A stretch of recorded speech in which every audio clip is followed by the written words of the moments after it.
NEET UG के नतीजों को लेकर सवालों के अंबार लग गए हैं। इतनी बड़ी संख्या में छात्रों को इतना परेशान नहीं छोड़ा जा सकता।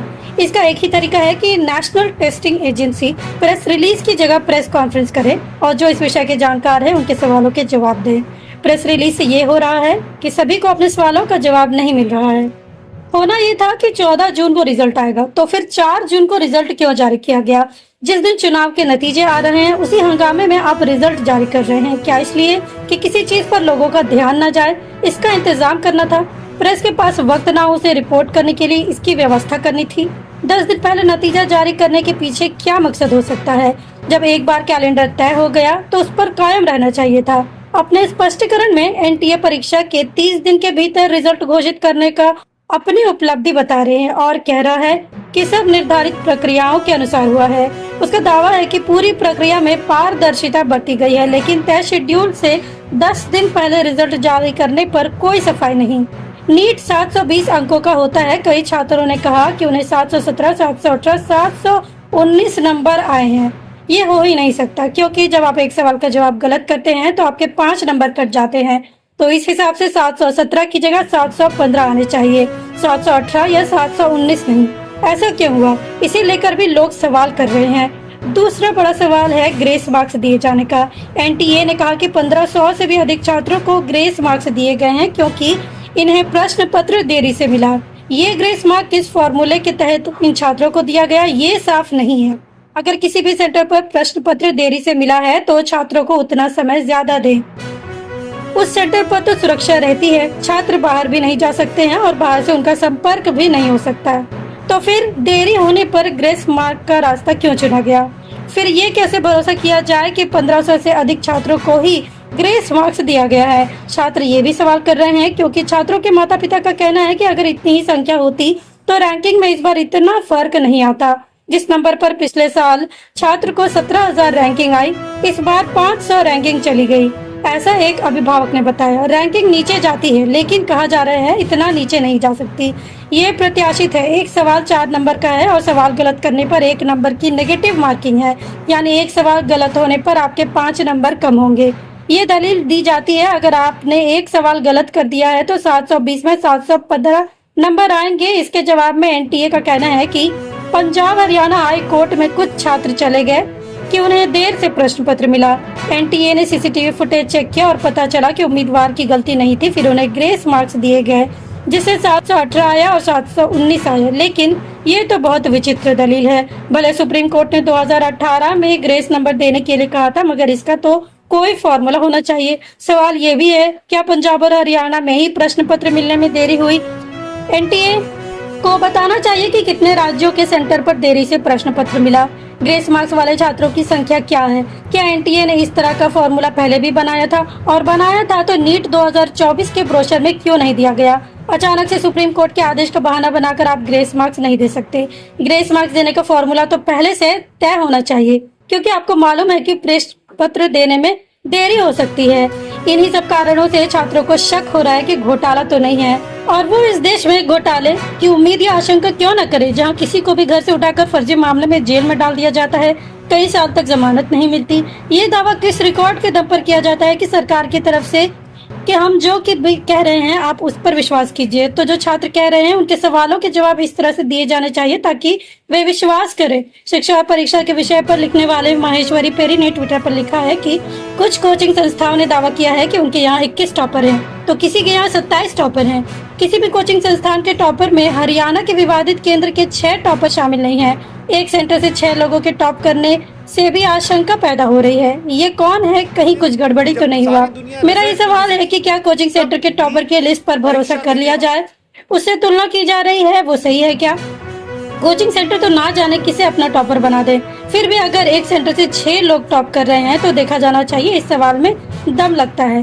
कितने और सेंटर से इतनी बड़ी संख्या में लोग टॉप कर रहे हैं? ये भी ठीक है कि हरियाणा के सेंटर के इन 6 टॉपर को लेकर किसी कोचिंग संस्थान ने दावा नहीं किया है। हरियाणा के सेंटर के 8 छात्रों में से 7 अभ्यर्थी का केवल पहला नाम दिया गया है। महेश्वरी पेरी लिखते हैं और कहते हैं कि नाम के साथ लगने वाला परिवार का टाइटल नहीं है। करियर 360 के महेश्वर पेरी लिखते हैं कि 67 टॉपर का दावा किया जा रहा है। एम्स दिल्ली में 56 सीटें हैं। पहली बार होगा जब पूरे भारत में टॉप करने वाले सभी छात्रों को एम्स नहीं मिलेगा। 11 छात्रों को इस बार एम्स में एडमिशन नहीं मिलेगा। एक सवाल ये भी उठ रहा है कि ऐसा कभी नहीं हुआ कि एक ही नंबर पर 67 छात्र आ जाएं। पहले कभी नहीं हुआ। 2021 में 720 में 720 लाने वाले 3 छात्र थे। 2022 में किसी को भी 720 में से 720 नहीं आया। 715 आया, वो भी 4 छात्रों को मिला। 2023 में केवल 2 छात्रों को 720 में 720 मिला। 2024 में 67 छात्रों को 720 में 720 आया है। इतने सारे छात्रों के पूरे नंबर आने पर एनटीए ने अपने स्पष्टीकरण में कहा कि फिजिक्स के एक सवाल में एनसीईआरटी की पुरानी और नई किताब में अंतर होने के चलते उत्तर की में एक के बजाय 2 उत्तर सही मान लिए गए। विचित्र तर्क है। जिन 67 छात्रों को 720 नंबर मिले हैं उनमें से 44 छात्र ऐसे हैं जिन्हें इस फिजिक्स के सवाल के उत्तर में सुधार के चलते अतिरिक्त नंबर दिए गए और टॉपर 67 में से 6 छात्र ऐसे भी हैं जिन्हें समय की बर्बादी के बदले ग्रेस मार्क्स दिए गए। महेश्वरी पेरी का कहना है कि 2023 में जिसे 700 नंबर आया उसका रैंक 294 था, लेकिन इस बार 1770 हो गया।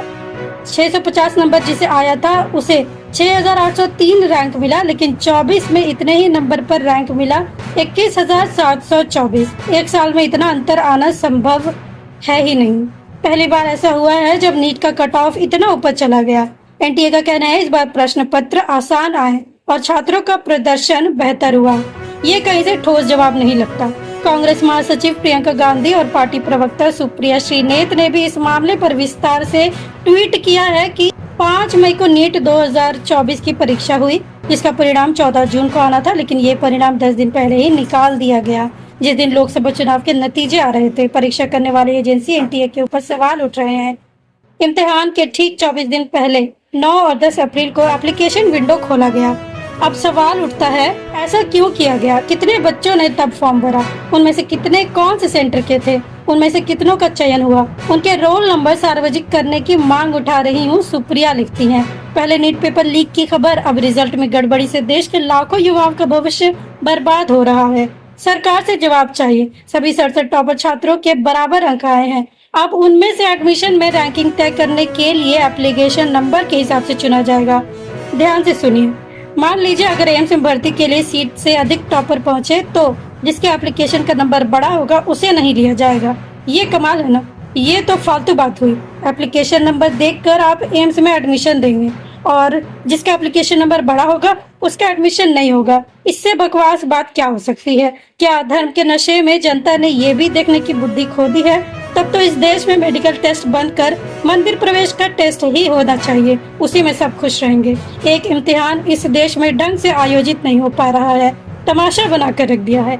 अब उनके माँ बाप, छात्रों के माँ बाप पत्रकार खोज रहे हैं जो मंदिर कर रहे थे, उनसे उम्मीद कर रहे हैं कि मेडिकल की परीक्षा के बारे में रिपोर्ट करेंगे। कह रहे हैं सारे पत्रकार चुनावी आंकड़े बताने में लगे हैं, सरकार बनाने में लगे हैं। जब बच्चों का भविष्य दांव पर है तो एक झटके में वो मीडिया कहां से मीडिया हो जाएगा। ये देश अगर फुल प्रूफ परीक्षा व्यवस्था नहीं दे सकता तो फिर किस बात का विकसित भारत और विश्व गुरु भारत बनाने का आप दावा करते हैं? एनटीए को समझना चाहिए कि वो चुनाव आयोग नहीं है कि 2.5 महीने के चुनाव में कोई प्रेस कॉन्फ्रेंस नहीं हुई और किसी को फर्क नहीं पड़ा। इससे होता ये है कि लोग और ज्यादा आशंकित होने लग जाते हैं। एनटीए के निर्देशक सुबोध कुमार सिंह को मौके की नजाकत समझना चाहिए और छात्रों को आश्वस्त करना चाहिए। प्रेस रिलीज में दिए गए जवाबों से छात्र इस वक्त संतुष्ट नहीं नजर आ रहे। छात्र पहले से ही ट्विटर से लेकर तमाम जगहों पर अपनी बात कहे जा रहे हैं। इस बार नीट के पेपर लीक हुए, लेकिन एनटीए ने अपने प्रेस रिलीज में फिर से वही दोहरा दिया कि कोई पेपर लीक नहीं हुआ है। जबकि पटना का एक कॉन्क्रीट एग्जाम्पल है कि कुछ सेंटर पर प्रश्न पत्र लीक की शिकायत आई और पटना पुलिस ने कुछ लोगों को गिरफ्तार किया ऑन रिकॉर्ड, और एजेंसी कह रही है कि कोई प्रश्न पत्र लीक नहीं हुआ।